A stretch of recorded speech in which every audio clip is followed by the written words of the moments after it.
Look at someone next to you, say, you look good. Look at someone on the other side, say, America. No, I'm serious. Look at someone, it's not America, it's America. Look at someone next to you, say, America. Woo. I am so glad that you guys are here. Are you guys excited about the rooms that you have this year? No more stinky cabins for you. We treat you right, man. It looks so good. How many people are excited for some tribal wars this year? Who's excited for some lake day action? Excited to go to the lake? Yo, who's just stoked about the indoor water park? The fact that there's going to be a ton of stuff that's going to be a ton of fun. I don't want you to miss out. Hey, if you're on the outskirts, move on in. I know we got a ton of people. You guys are crazy. You realize for the first time in New Life history, we sold summer camp out. Out. Like, there's so many people. I want to find out who's here tonight. So I want to talk to you. I got to find my friends. Where's my friends from North Mason tonight? Oh, I got you. Go Bulldogs. That guy right there, stand up right now. He's such a ninja, he snuck out of the bus from the second, window. Okay, sit back down now. That's enough. Don't do it again, we'll send you home. Don't just play with you. But seriously, we'll send you home. Where's my Bremerton folks at? Where's the folks from Bremerton? Big time, what's up? Good to see you, good to see you. You know. Where's my friends? We got some friends from the Bainbridge Island. Where you at?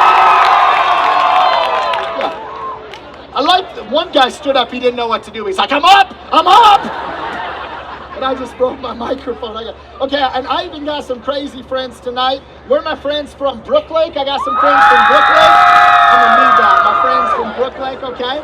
What else do we got? Where are my friends from North Kitsap? Go Vikings. Where's my friends from South Kitsap?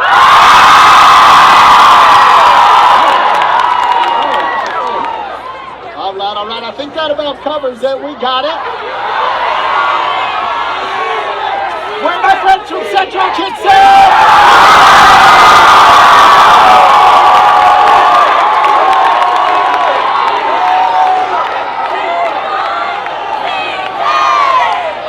Okay. Wow. All right, hey, CK, you need to hear something. Everyone here knows how to spell, okay? Everyone here. Stop showing off, okay? It's so good to see you. Here's what I love about New Life, though. It's many locations, but we're one church. Everyone say one church. It doesn't matter where you're from. It doesn't matter if you're not a part of New Life. You got invited by a friend. You got drugged here. Whatever, doesn't matter. Not drugged.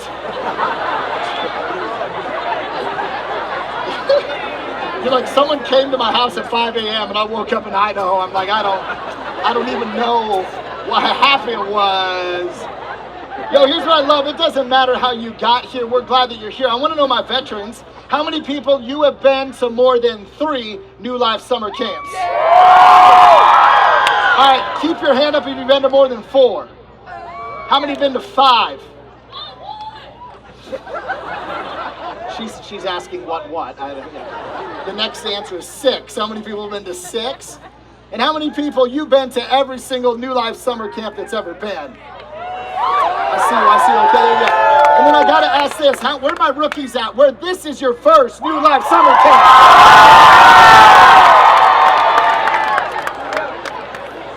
Yo, I want you to know if you're a first timer, or you're here for the 10th time, but especially my first timers, hear me on this. We've been praying for you. You don't know this, but there's been a team and there's been a church that for the last year has been praying for you, has been praying for this night, has been praying for this week.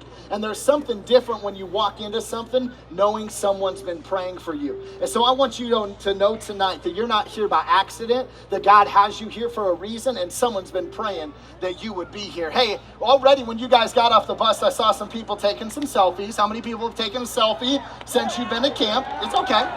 How many of you would consider yourself an expert selfie taker? How many of you think that when people get injured taking selfies, they deserve it? I see that. Okay, I gotta let you know a little bit about me. I have a 3-year-old, his name is Hudson. having a 3-year-old is like turning on a blender without a lid and just letting it go. And then I've got the joy of my life. I've got a little. Wow, I've got a daughter. She is 3 months old. Her name is Kendall. She's the cutest. Why are you guys so excited? She doesn't do anything. No, I'm just kidding. But I have a beautiful, lovely, amazing wife, Sarah, and she's in the house tonight. And I want you to know, my wife, she's an expert selfie taker, and so I got a little selfie of her coming up there. See that?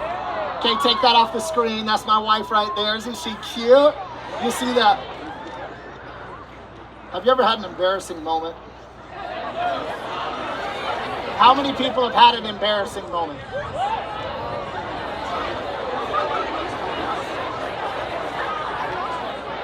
How many of you, and I want you to be honest, in that picture, how many of you noticed a possible embarrassing moment? Okay, a few of you.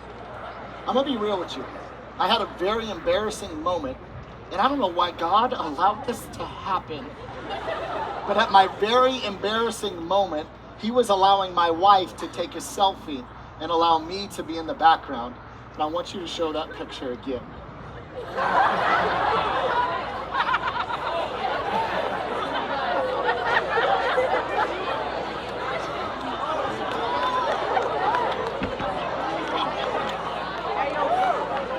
Guys, it's been good being with you. Have a good night. I gotta go. That is a picture of my backside. I was staking down a tent, and my wife was taking selfies on my phone at the exact moment my pants split down the middle. How many people you feel me? You've been there. Say this. Say, I feel you. Look at someone next to you. Say, I feel you. We've all had a moment like that. We've all had some sort of embarrassing moment in our life. But you know, for me, what happens, your embarrassing moments in your life probably happen with your family. How many of you, your family members, like a little brother or sister, has so much dirt on you, if it ever got out, you'd be in serious trouble? Like, they know that you secretly love One Direction, and I'm talking to the high school guys. You know who you are. You know 1D fans. They know that you sing in the shower, and you don't sound, you still sing Justin Timberlake in the shower. They know, ladies, you'll feel me on this, and a couple guys probably too. They know when you get up, like your hair looks like a lion's mane, like you've been in Africa for a couple weeks. You know that when you wake up, your eyebrows are not on fleek, okay? They know that. They like got some dirt on you that nobody else has. My family's got a little bit of dirt on me, and I wanted to just share some stuff with you so we would be friends at the beginning of all this. And many of you don't know this, but I've been pressured into this next part. Many of you don't know this. I had a very brief but an incredible acting career. Some people know that, and so as communicators for summer camp, we all met together and they pressured me into this. They're like, you have to prove it because they won't believe you. So how many people think that I had some sort of acting career? Raise your hand. Thank you. Tarzan Burger, Tarzan, no. How many of you do not believe me at all? You don't believe me? Raise your hand. How many of you did not vote because you don't like raising your hands? I got you. I got all of you. I got you. But I had a very brief, but it was an incredible acting career, and I can prove it because it goes into my next story. And so all I got to say is, would you go ahead and roll the footage of the highlight of my acting career? Buck, take second, Jimmy, center field. Buck, you're my pitcher. Free. First sub in. Jeff, third base. Joe, right field. Go get in, Jay, Free. left field. Go, Don, take short. Devontae! Kickoff team! Go get him, Free!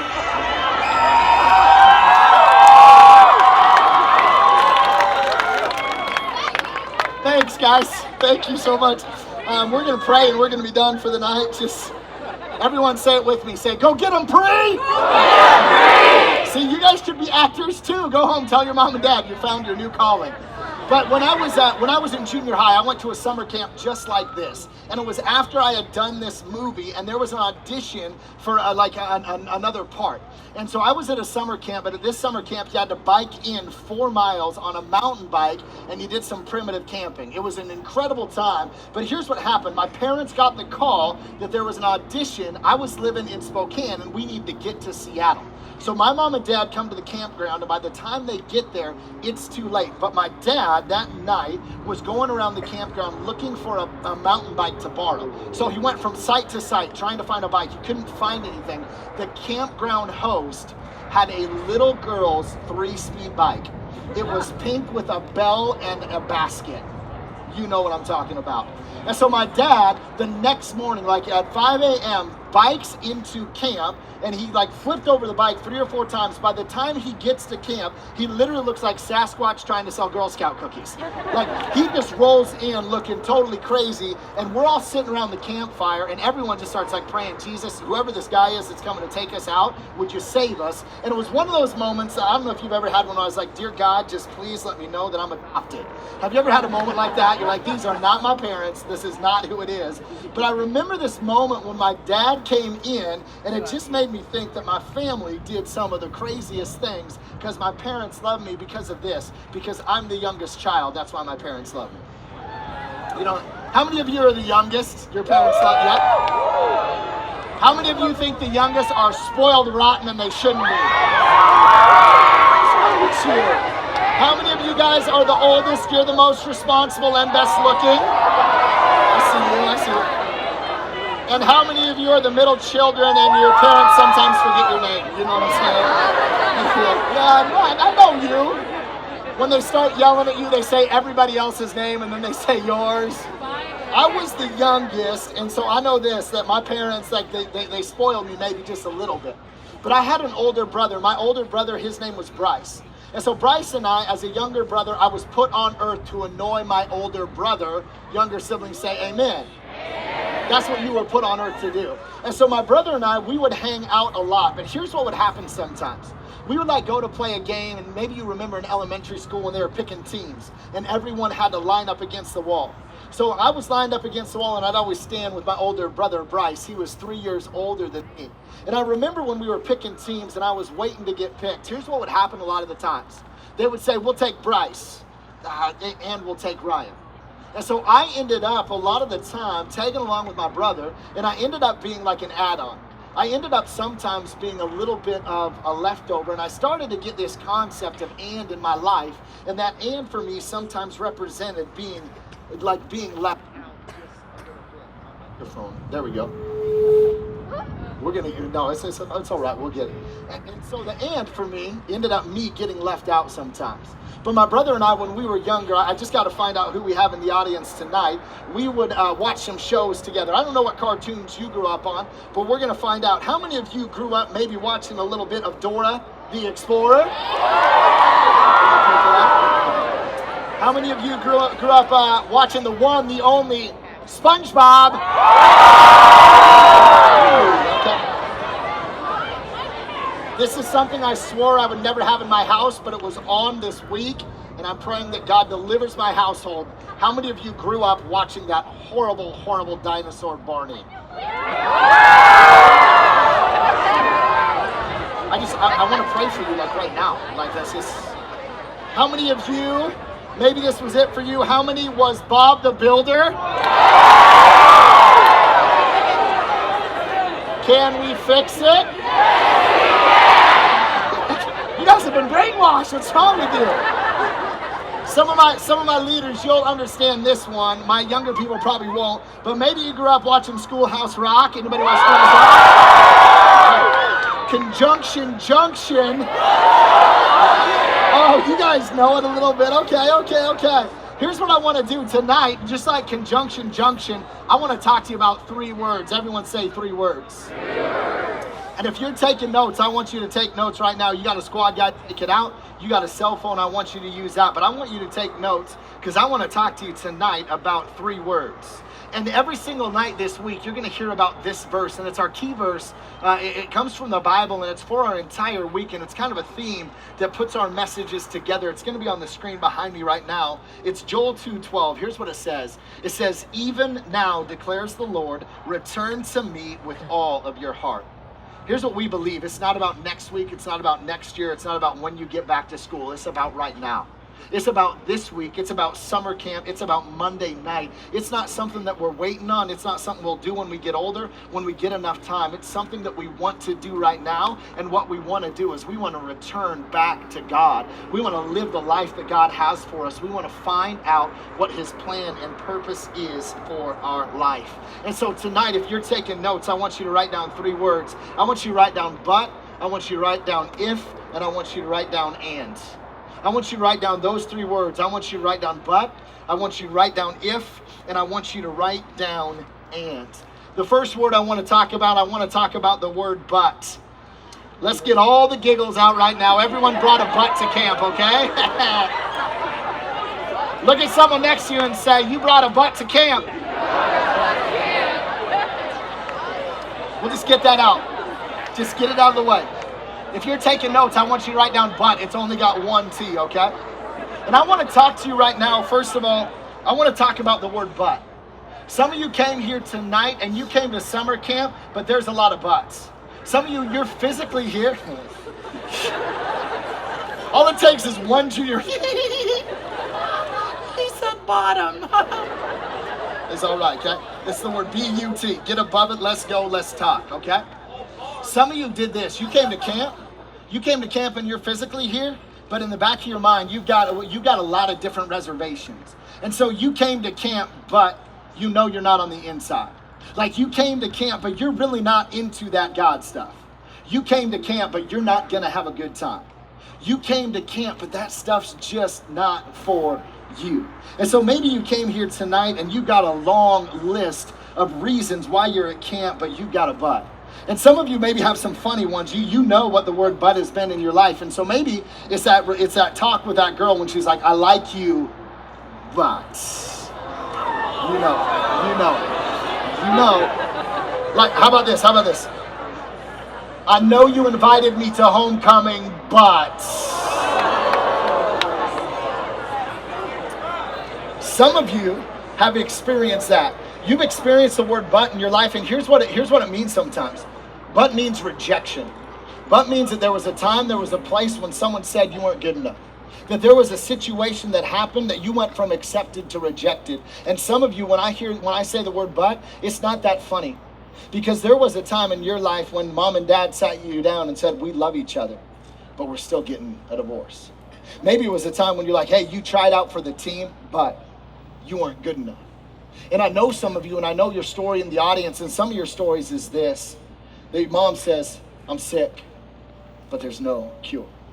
And some of you have lived with that pain from that word in your life. And so when you hear that word, you understand what that rejection means. You understand what it means to be hurt by that word. And maybe that word for you is a difficult word, or maybe it's the word you're using this week as an excuse for where you're sitting. The second word is this. The second word is if. And when I think of if, I think of a word that is conditional. And maybe that's you tonight. Maybe you came to summer camp with ifs. Maybe you've done this a lot before. You know how to do this, but this year you're like, you know what? I'll worship if they play the right songs. You know, maybe I'll get into the message if all my friends are doing it too. You know what? Maybe I'll respond if I feel like it. And for some of you, though, in your life, this has been a little bit more serious. Maybe you had a boyfriend if you looked the right way. Maybe you had friends if you posted the right things on social media. Maybe you were a part of a squad if you walked and talked and acted like they do. And so many of you right here in this place tonight, you understand what it's like to be conditionally loved. You understand what it's like for someone to like reach out to you like you love you, but when you stop acting a certain way, they stop feeling a certain way. And you felt that. Like you were a part of a friend group, maybe even last year or the year before. You were a part of some people and you're not anymore because something changed and their love or their affection for you was conditional. And maybe you're here tonight and you've got a lot of ifs because of what has happened in your life. But here's what I want to move us to, and I want you to write this down. I want you to get to the word and. I want you this week to get to the word and, because I believe this, and is powerful. I love the word and we're going to do some, like, you finish the sentence here, and I'm going to prove to you that and is better. You want to know why? Peanut butter and jelly. You guys knew that when you studied. Bananas? What's wrong with you, man? Nutella, incorrect, okay? You guys will know this one. Romeo and Juliet. Okay, you guys heard that. How about this one? Milk and those are my people. It's not Oreos, it's cookies, okay? How about this one? My favorite one, macaroni and cheese. See? You guys, you know this. Some of you said hot dogs. Okay, we'll go with that one too. But here's what mine were mostly about food. I just realized that. That's how my mind thinks, man. I'm kind of hungry. But here's what I want to get you to this week. I want to get you to the word and I want to talk to you about why it's powerful. Because Jesus, this guy named Jesus, he used this word and a lot, and here's what it did. When Jesus used the word and, it changed everything. And I want to take a look at a couple places really quickly in the Bible where Jesus used this word and it changed everything. And maybe for you, you're here and you got a relationship with Jesus. This week's going to be an incredible week for you, I believe.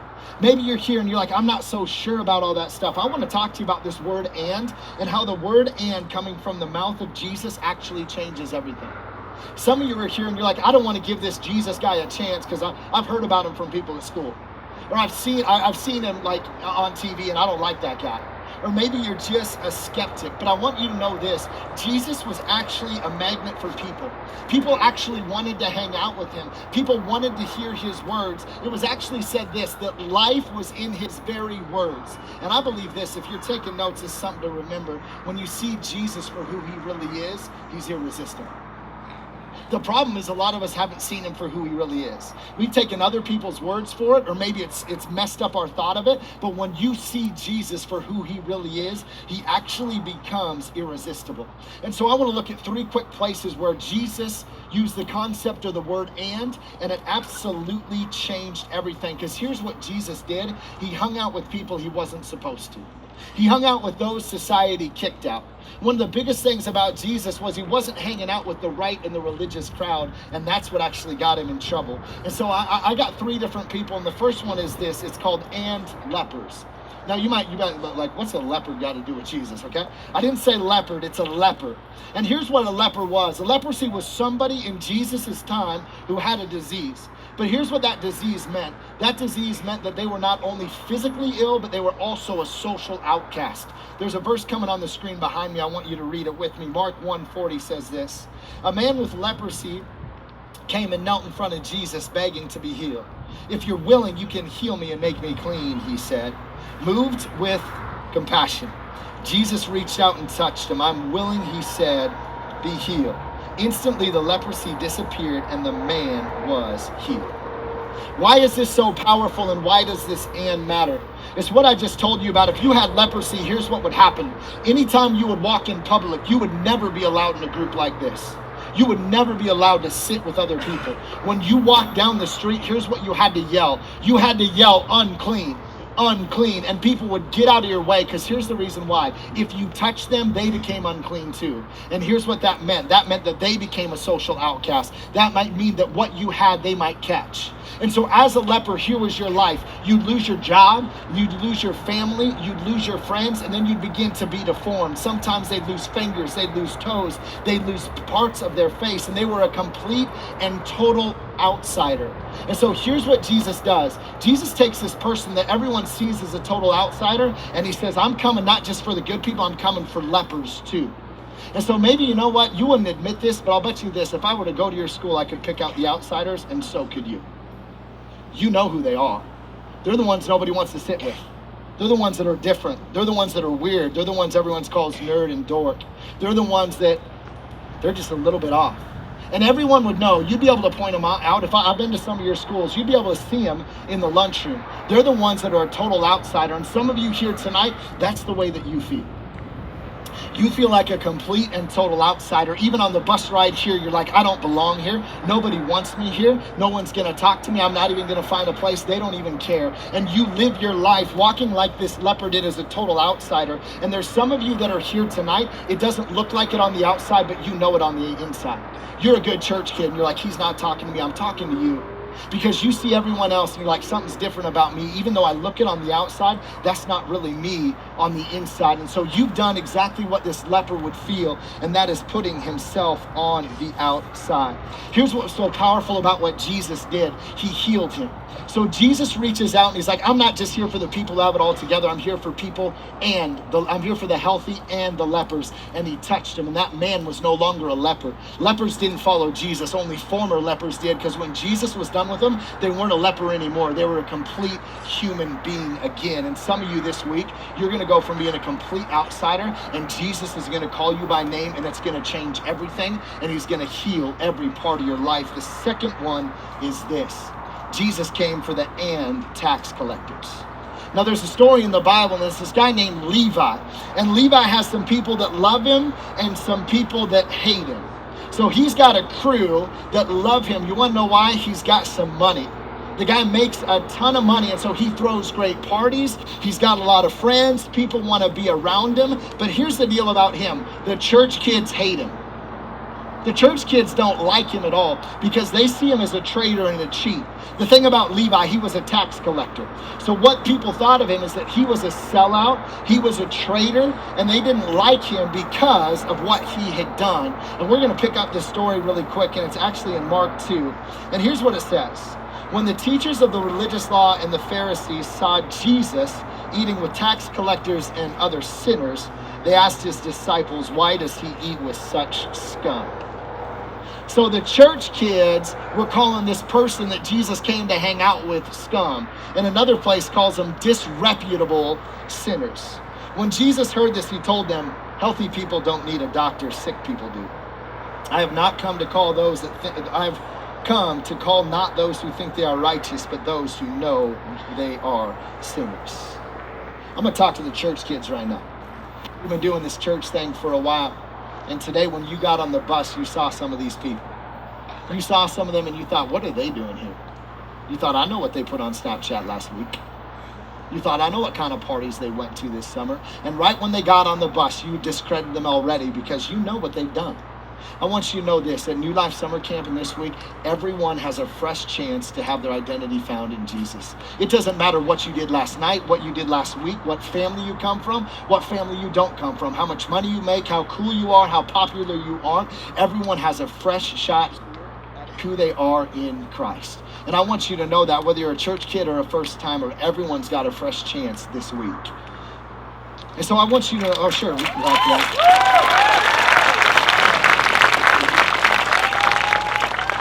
And so I want you to know, maybe you're here tonight and that's how you are. You're like, I don't belong here. I want you to know you're the reason Jesus came. You're the reason why God comes to this camp. You're the reason why we do this whole thing is Jesus came for you. And the last one I want to talk to is Peter.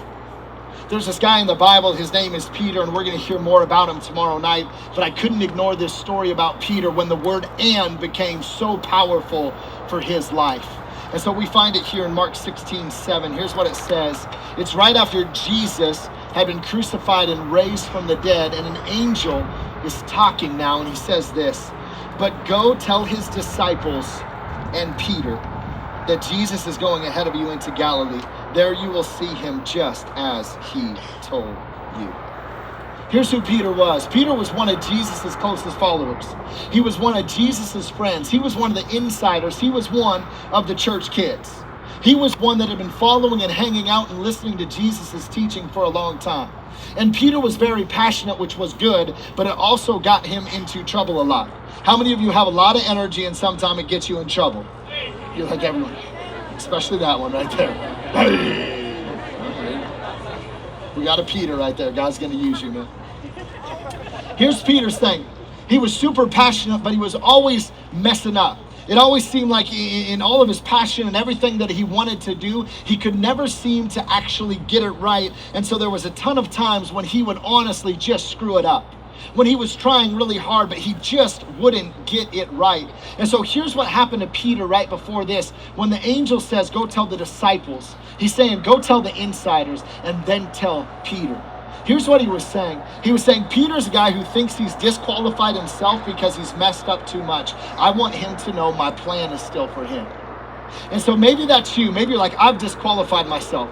You don't know what I've done. I've done too much stuff wrong. I've swung and missed too many times. I've made way too many mistakes. There's no way God would want to speak to me. There's no way that God would want to use me. And that's who Jesus actually calls out by name. And some of you might be here. Peter had the choice right there. Was he going to choose fear or was he going to choose faith? And some of you have stopped following for the fear of messing up. I want to say it again. Everyone listen. Some of you have stopped following Jesus for the fear of messing up because you've done it before. And you're like, I'm afraid I'm going to do it again. And so you've checked out and you've stopped following because the fear of failing once again. But here's what we see with Jesus is those that fail are the ones that he actually calls by name. And this week you might be just like Peter, that God for the first time or maybe for the next time is going to speak your name and call you into what he has new for you, because the most powerful word Jesus used was the word and. And so this week I want you to be okay with the word and, because here's what happens and here's where we live. We live in a society that likes to draw lines and a society that likes to draw circles. So if you haven't noticed, we've got some like crazy divides going on in our nation right now, and there's this pressure to be on one side or the other. Either you're for us or against us. Either you're on this side or you're on that side, and they want to draw lines and put people on either side. But maybe it's been you, or maybe it's been at your school, or maybe it's been with your friends. And we take this circle and we draw this big circle, and then we put ourselves on the outside. And we say those things about God, those are true for everyone else, but not for me. Those things that I've heard, yeah, that might be true, but that's not me. I'm on the outside. I'm not on the inside. I've got a lot of buts in my life. I've got a lot of ifs in my life. And so we draw these circles and we put ourselves on the outside. Some of you have been put on the outside by others. Some of you have put yourself on the outside. And I want to tell you, it's not about the but. It's not about the if. It's actually this week about the and. The band's going to come back up and we're going to respond tonight. There was a story a couple years ago about a basketball player in Texas, and his name was Jason McElwain. Now, Jason McElwain was a part, kind of his high school basketball team. You see, Jason had autism. And so Jason had a special spot that was on the team. And so for the 3 years that he was in high school, he was actually the manager. And so every single game, he never got in the game. He wasn't able to play. That wasn't his role. What he did, he got towels for the guys. He helped grab the basketballs at practice and put them away. He helped get them out. He helped clean the floor. He helped get them water, get them towels. And that's what Jason did. And so even though he was a part of the team, he was actually on the outside just because of the disability that he had. Well, here's what the coach had an idea. He thought it was so awesome that Jason for 3 years would be the manager of the team. For the final game of his senior year, here's what he decided to do with Jason. He told Jason to go ahead, put on a jersey. I want you to be on the bench with us. And so for the first time, Jason goes from being the manager, getting the water, to somebody that's actually sitting on the bench. And so he sits and cheers on his team the whole time. And no one would have ever thought what was going to happen in the fourth quarter. In the fourth quarter, the coach looks down at the end of the bench, and the coach, for the first time in his life, calls Jason by name and says, Jason, get in the game. And so the crowd goes wild because they all know who Jason is. Jason comes into the game and they all want him to score. They want it like to happen. Jason gets the ball the first time. He gets to the three-point line. He shoots. Air ball, misses by like 4 feet. You guys thought he was going to swish it, didn't you? Misses. Again, they come back down. He gets the ball. He goes for a layup. He misses again. The whole crowd is sitting there just waiting on every move that he's going to make. And then finally he gets open again on the three-point line. They pass him the ball. Jason shoots and he makes a three-pointer. The crowd goes nuts, but over the next 5 minutes, what happens is this. Every time they come down, they pass the basketball to Jason, and he makes 6 three-pointers in a row. Makes 20 points.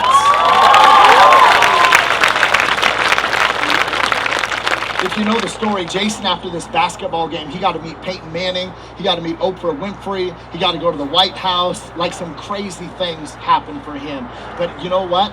I read an article about it, and here's what the title of the article said. It said a story about Jason McElwain and the night that changed his life. And you know what changed his life that night? Somebody said, and. It wasn't just the team, it was the team and Jason. And for the first time, he heard his name called. Students, I want you to listen, everyone under the sound of my voice, to this week might be the first time when you hear God call your name. You think it's just for the church kids or just for everybody else at summer camp, but this week might be the first time that you hear him say it to you. And so maybe this week it's not just New Life Camp, it's New Life Camp and Jacob. Maybe it's just not this week Hannah's small group, but it's Hannah's small group and Sarah. Maybe this week it's not just about Austin's group, but it's about Austin's group and the new kid, Michael.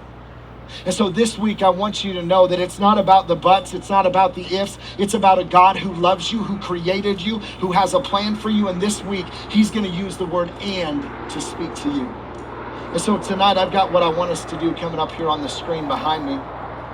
And here's what I want us to be able to say at the end of tonight, is that everyone belongs, and that includes me.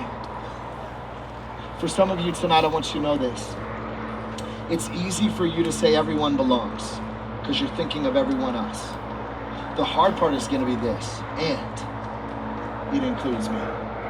For some of you, that tonight's going to be about you because for the first time you're going to go, I don't know what it feels like to be an insider, but tonight, God, if you want me on the inside and you'll say my name, I want to hear it.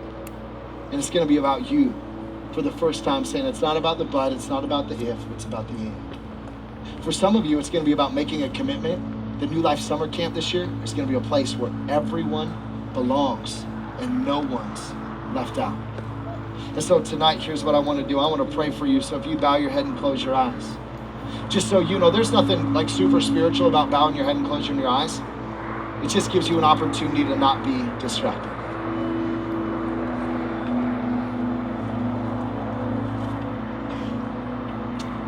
Tonight, there's a lot of us here in this field, but more importantly, God is here. And so tonight, maybe you traveled all the way across Washington State on a stinky bus. But you would say, man, I came to camp and I've got a lot of buts. I've got a lot of things that are in the way, just things that have happened. Or maybe it's this week, maybe it's a long time ago, but with the whole God thing, I've got some buts. If that's you, I just want you to raise your hand right now. I know it's bold, I know it takes courage, but you just say, tonight I've got some buts, I've got some doubts, I've got some things that have happened. I want to be in, but there's some buts, man. Raise your hand.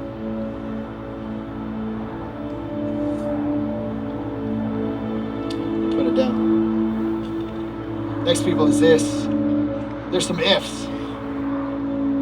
You're like, maybe this week, if this goes right, or if I feel this way, or if. And there's just a lot of ifs. You're here, but it's conditional. And you're like, there's some ifs, man. If that's you, you came to summer camp, but there's some serious ifs. I want you to raise your hand. Raise it up. All right, you can put it down. I want to pray for you guys, and then I'm going to respond one other way. God, I pray for these students. We come with distractions, with baggage, with things that have happened to us, with buts and ifs and doubts and concerns and issues. And God, tonight we admit it, though. We admit we want to move beyond our excuses, to move beyond our conditions, and we want to be in that and camp. The last way I'm going to ask us to respond right now is this. Tonight, if you're here and on night one, you're making the commitment to make this an and camp. You're making the commitment right now that you're going to be a part of that and. That it's not going to be about outsiders and insiders. God calls each and every one of us by name, no matter where we've been, no matter what we've done. And this week, you want it to be an and camp. I'm going to make you be super bold. It wasn't even in my notes this way. You want to be the and. I want you to stand up on the count of 3. 1, 2, 3.